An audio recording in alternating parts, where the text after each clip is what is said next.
Hey everyone, my name is Daniel, an indie game dev working on a shoot 'em up roguelike game releasing on the 26th of October 2022 called Osore. Last week Saturday I published the first trailer for this game to announce the release date and make the itch page public. So save this until the release date if you're interested in the game. But now let's get into the story of how I made this trailer.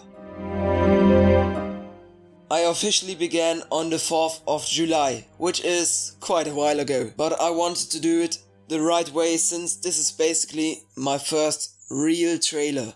I've made one for a game jam project before, and during creating the Osore trailer I also made one for a good friend, but that's all. So I took my time and planned it out. I really did. I literally planned it like building a house. When I was done and happy with that, the trailer looked like this.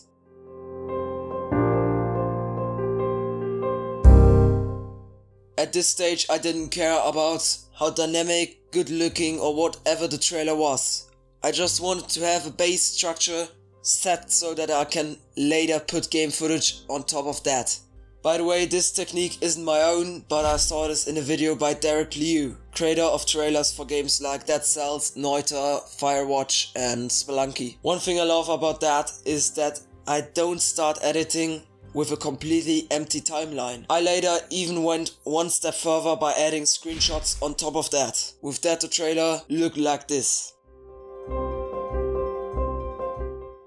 Next it was time to record footage of the game, and with that there was a little challenge, because the viewer doesn't really want to see user interface in a game trailer, so I needed to turn that off while recording. Sounds simple, right? It was anything but.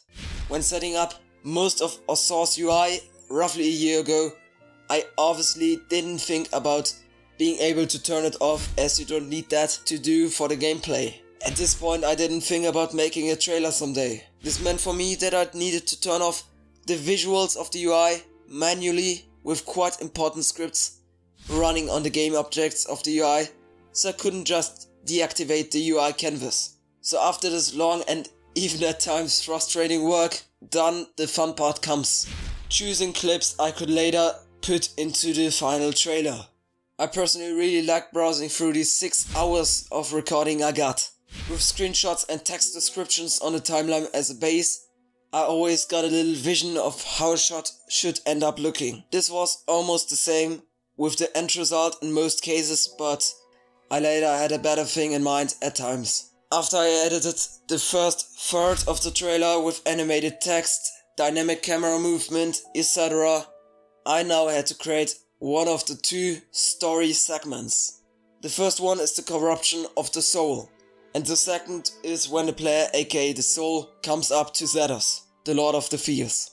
This also meant I need to reconstruct some cutscenes of the game in Premiere, but without any text. I decided to not add text to the story segments in the trailer, to not spoil the story more than I need to, and also to let people interpret things, building up some hype. Because this is a video after all, I also need to add some motion by animating these sequences. When I've done that, I now have 2 short and separate videos that are then placed at the right spot. One thing I sadly forgot to tell you all the time in this video is that I also added in the sound while doing all of the visual editing stuff.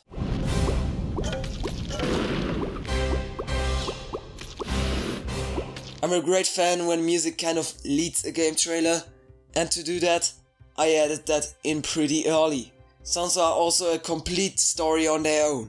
I added most of the real editing sounds later on. These are the sounds of a transition, cut, razor at the release date reveal, or similar stuff. But besides these sounds, there are also gameplay sounds.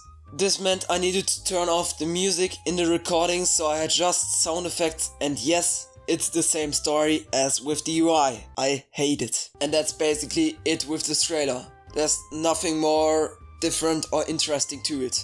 While working on it, I made another one, but for that you need to wait until launch. If you enjoyed this video, I'd highly appreciate it if you liked and subscribed, so don't miss the launch of Osore on the 26th of October.